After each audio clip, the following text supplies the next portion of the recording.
Oh bah non! Oh, vous êtes là! Première. Salut à tous, aujourd'hui on va parler du cadrage. Du coup, je vais te présenter les différentes valeurs de plan qui existent au cinéma, ainsi que différentes règles et astuces.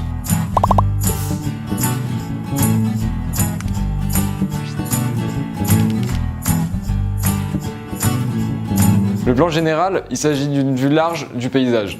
On va montrer l'environnement dans son ensemble. Le plan d'ensemble, il permet de présenter les personnages dans leur environnement. Pour le plan demi-ensemble, c'est un peu comme le plan d'ensemble, sauf que là, on va plus se focaliser sur les personnages et moins sur le décor. Si tu veux mettre encore plus en avant tes personnages, il faut utiliser le plan moyen. Le plan moyen, il cadre les personnages de la tête jusqu'aux pieds. Le plan américain, il est très pratique dans les films de western puisqu'il permet de cadrer du visage jusqu'à la moitié des cuisses. Ensuite, lorsque tu cadres du visage jusqu'au genou, il s'agit d'un plan italien. Le plan taille, il cadre du visage jusqu'au bassin. Ensuite, si tu veux te focaliser sur l'état moral ou sentimental d'un personnage, on va utiliser soit le plan épaule, donc du visage jusqu'aux épaules, ou le plan poitrine, du visage jusqu'à la poitrine.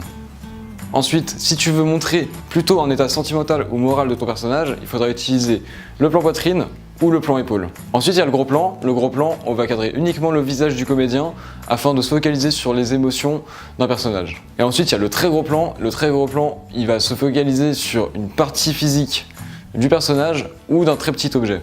Donc maintenant que je vous ai expliqué les différentes valeurs de plan qui sont employées, vous pourrez maintenant les utiliser à votre manière afin de varier les images de votre court-métrage. Maintenant, je vais vous parler de la règle des tiers. La règle des tiers est une règle qui est utilisée systématiquement.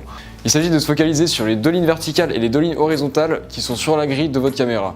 On appelle ces lignes les lignes de force. Et c'est à partir de ces lignes de force que vous devrez cadrer vos éléments. Chaque croisement de ces lignes forme un point de force. Les points de force permettent en général d'accompagner le regard d'un comédien ou d'un personnage, ou ils permettent également de mettre en valeur un élément dans votre vidéo. Voilà, c'est tout pour le cadrage, et maintenant je te conseille de continuer cette formation en regardant la vidéo sur la lumière.